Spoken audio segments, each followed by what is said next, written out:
आइए आज हम कक्षा 10 की पुस्तक क्षितिज भाग 2 के पाठ 2 का अध्ययन करेंगे। पाठ का नाम है राम लक्ष्मण परशुराम संवाद। प्रस्तुत काव्यांश गोस्वामी तुलसीदास द्वारा रचित रामचरितमानस के बालकांड से लिया गया है। नाथ शंभु धनु भंजनिहारा, हुई है क्यों एक दास तुम्हारा। आय सुकाह कहिए किन मोही, सुन रिसाई बोले मुनि कोही। श्री राम जी कहते हैं परशुराम जी से कि हे नाथ, शिव जी के धनुष को तोड़ने वाला आपका कोई एक दास ही होगा।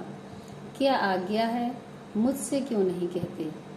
यह सुनकर क्रोधी मुनि रिसाकर बोले, सेवक सो जो करे शिवकाई, अरि करनी करि करिए लड़ाई। सुनहु राम जय शिव धनु तोरा, सहस बाहु सम सोर तुमोरा। सेवक वह है जो सेवा का काम करे।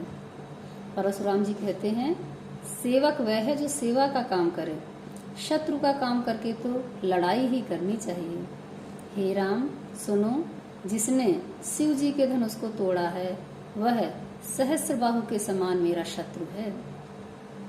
सो बिल गाँव बिहाई समाजा, नत मारे जय हैं सब राजा। सुन मुनि वचन लखन मुस्काने, बोले परशुधर ही अपमाने। स्वयंवर चल रहा है, सभी राजा अपने अपने आसन पर विराजमान हैं। तो परशुराम जी कहते हैं कि जिसने भी धनुष तोड़ा है वह इस समाज को छोड़कर अलग हो जाए, नहीं तो सभी राजा मारे जाएंगे। मुनि की वचन सुनकर लक्ष्मण जी मुस्कुराए और परशुराम जी का अपमान करते हुए बोले, बहु धनु ही तोरी लरकाई, कबहु न असिर सिकीन गुसाई। यही धनु पर ममता के ही हेतु, सुन रिसाई कह भृगुकुल केतु। लक्ष्मण जी कहते हैं, हे गोसाई, लड़कपन में हमने बहुत ही धनुहियां तोड़ डाली, किंतु आपने ऐसा क्रोध कभी नहीं किया। इसी धनुष पर इतनी ममता किस कारण से है। यह सुनकर भृगुवंश की ध्वजा स्वरूप परशुराम जी कुपित होकर कहने लगे, रे नृप बालक काल बस, बोलत तो ही न संभार। धनु ही सम त्रिपुरारी धन, विदित सकल संसार। परशुराम जी को क्रोध आया और बोले, अरे राजपुत्र, काल के वश होने से तुझे बोलने में कुछ भी होश नहीं है। सारे संसार में विख्यात शिव जी के धनुष का यह शिव जी का यह धनुष क्या धनु ही के समान है। लखन कहा हंसी हमरे जाना, सुनहु देव सब धनुष समाना। का छति लाभु जी उन धनु तोरे, देखा राम नयन के भोरे। तब लक्ष्मण जी ने हंसकर कहा, हे देव सुनिए, हमारे जान में तो सभी धनुष एक से ही हैं। पुराने धनुष के तोड़ने में क्या लाभ हानि। श्री रामचंद्र जी ने तो इसे नवीन के धोखे से देखा था। छुअत टूट रघुपतहु न दोसु, मुन बिनु काज करिए कत रोसु। बोले चितई परसु की ओरा, रे सठ सुनहि सुभाव न मोरा। लक्ष्मण जी कहते हैं कि फिर यह तो धोखे से ही छूते ही टूट गया, इसमें रघुनाथ जी का कोई दोष नहीं है।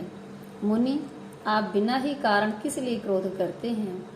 परशुराम जी अपने फरसे की ओर देखकर बोले, अरे दुष्ट, तूने मेरा स्वभाव नहीं सुना। बालक बोल बधहु नहीं तो ही, केवल मुनि जड़ जान ही मोही। बाल ब्रह्मचारी अति कोही, विश्व विदित क्षत्रिय कुल द्रोही। परशुराम जी कहते हैं, मैं तुझे बालक जानकर नहीं मारता हूँ। अरे मूर्ख, क्या तू मुझे निरा मुनि ही जानता है। मैं बाल ब्रह्मचारी और अत्यंत क्रोधी हूँ। क्षत्रिय कुल का शत्रु तो मैं विश्व भर में विख्यात हूँ। भुज बल भूमि भूप बिन कीन्ही, विपुल बार मही देवन दीन्ही। सहस बाहुभुज छेद निहारा, परशु विलोक महीप कुमारा। परशुराम जी कहते हैं कि अपनी भुजाओं के बल से मैंने पृथ्वी को राजाओं से रहित कर दिया और बहुत बार उसे ब्राह्मणों को दे डाला। हे राजकुमार, सहस्रबाहु की भुजाओं को काटने वाले मेरे इस फरसे को तो देख। मातु पितहि जन सोच बस, करसि महिष किशोर, गर्वन के अर्वक दलन, परसु मोर अति घोर। अरे राजा के बालक, तू अपने माता पिता को सोच के वश ना कर। मेरा फरसा बड़ा भयानक है, यह गर्भों के बच्चों का भी नाश करने वाला है। आज के लिए इतना ही, आगे का कल पढ़ेंगे।